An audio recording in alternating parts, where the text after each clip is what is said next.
દંપતીને છરીની અણીએ બંધક બનાવી લાખોની લૂંટ ચલાવનાર ગેંગ સામે પોલીસને મોટી સફળતા મળી છે.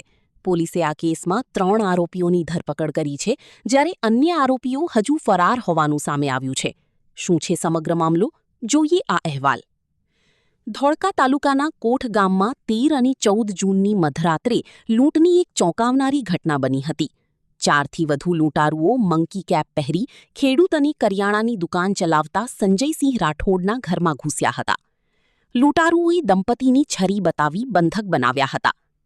પોલીસે આરોપીઓ પાસેથી 3,500 રૂપિયાની રોકડ રકમ અને લૂંટમાં ગયેલા 3 મોબાઈલ ફોન પણ કબજે કર્યા છે. જો કે આ ગુનામાં સંડોવાયેલા અન્ય 4 આરોપીઓ હજુ ફરાર હોવાનું સામે આવ્યું છે. જૂન 2026ના રોજ કોટ પોલીસ સ્ટેશનમાં એક લૂંટનો બનાવ બન્યો હતો. આ જે બનાવ હતો એ કોટ પોલીસ સ્ટેશનના કોટ ગામ પાસે બન્યો હતો. ફરિયાદીનું નામ છે સંજયસિંહ રાઠોડ, અપ્રોક્સિમેટ 40 યર્સના છે અને એ અને એમની વાઈફ જનકબેન એ ઘરમાં હતા. જ્યારે આશરે રાત્રેના 2 થી 4 વચ્ચે એક અજાણ્યા 7 ઈસમોએ આવીને એમના ઘરેથી છરીના ઘા મારીને લૂંટ કરી હતી. કુલ લૂંટનું મુદ્દામાલ અરાઉન્ડ 2 લાખનું છે અને જેમ પોલીસને જાણ થઈ તો પોલીસે તાત્કાલિક સ્થળ ઉપર પહોંચીને વેરિયસ ટીમ્સની બનાવવામાં આવી હતી પોલીસ દ્વારા, જેમાં ટેકનિકલ અને હ્યુમન સોર્સિસના માધ્યમથી 3 આરોપીઓને પકડવામાં હાલ આવ્યા છે. જે 3 આરોપી છે એ મૂળ સિહોરીપુરા ગામના આસપાસથી પકડવામાં આવ્યા છે. આરોપીનું નામ છે જયેન્દ્રભાઈ મકવાના, હાર્દિકભાઈ મકવાના અને જગમાલભાઈ મકવાના, જેમાં જયેન્દ્રભાઈ મકવાના વિરુદ્ધ અગાઉ ગુના દાખલ કરવામાં આવ્યા છે અને વધુ જે તપાસ છે, જે અનનોન નેમ છે, એના ઉપર તપાસ ચાલુ રાખી છે. આ ત્રણેયમાં મેઇન આરોપી કોણ છે? કઈ રીતે આ લોકોએ પ્લાન બનાવ્યો, રેકી બને કરી હતી કે કેમ? મને ખબર કેવી રીતે પડી કે આ દંપતીને આપણે આ રીતે લૂંટી શકીએ? જે આરોપી છે એમાં જે જયેન્દ્રભાઈ મકવાના છે એ મુખ્ય કાવતરું રચનાર અત્યારે પ્રાઇમા ફેસી જાણવામાં આવે છે અને વધુ તપાસ ઉપર હાથ અત્યારે ધરવામાં આવી છે.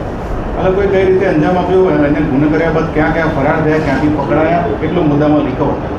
જે આ ગુનો 14 તારીખને બનેલો હતો અને આજે ડિટેક્ટ થયો છે, તો એમાં 3 આરોપીઓ અત્યારે કસ્ટડીમાં છે અને સિહોરીપુરાથી પકડવામાં આવ્યા છે. મુદ્દામાલ રિકવર થયો છે? એ તપાસ ઉપર ચાલુ છે.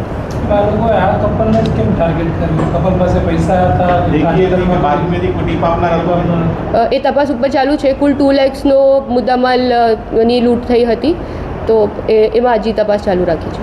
આરોપીઓમાંથી કોના ગુનાહિત ઇતિહાસ છે, કઈ જગ્યાએ? જે જયેન્દ્રભાઈ મકવાના છે એમના વિરુદ્ધ 3 ગુના અગાઉ નોંધવામાં આવ્યા છે અને જે બીજા 2 આરોપી પકડાયેલ છે એના ઉપર તપાસ અત્યારે ચાલુ છે. આ ગેંગમાં અન્ય કોઈ ફરાર ખરા? આ ફરિયાદ મુજબ તો કુલ 7 લોકો આવ્યા હતા લૂંટ કરવા માટે. અન્ય જે લોકો છે એના ઉપર બી તપાસ અત્યારે investigation is ongoing on that. આ લોકોએ કેટલા કલાક સુધી ઘરમાં રહ્યા અને કઈ વસ્તુઓ લૂંટી છે, કઈ વસ્તુઓ રોકડ હતી, દાગીને શું? આ જે બનાવ છે એ રાત્રે 2 થી 4 વચ્ચે બનેલો હતો, જેમાં દંપતીને પછી સાડી વડે બાંધી રાખવામાં આવ્યા હતા. તો એ લોકોએ કેશની ચોરી કરી છે. અરાઉન્ડ 90,000 કેશ હતું, 3 મોબાઈલ ફોન હતા અને ગોલ્ડ હતું. તો આ વસ્તુઓની લૂંટ કરવામાં આવી છે. પછી પોલીસને કઈ રીતે ખબર પડી દંપતી આ લોકો ફરાર થયા પછી પોલીસ સુધી કઈ રીતે પહોંચે? पुलिस ने तात्कालिक फरियादी द्वारा जान करवामा આવી હતી. ऐसे ही अन्य खबरों के लिए चैनल को सब्सक्राइब कीजिए. खबरों का नोटिफिकेशन पाने के लिए बेल आइकॉन को जरूर दबाएं.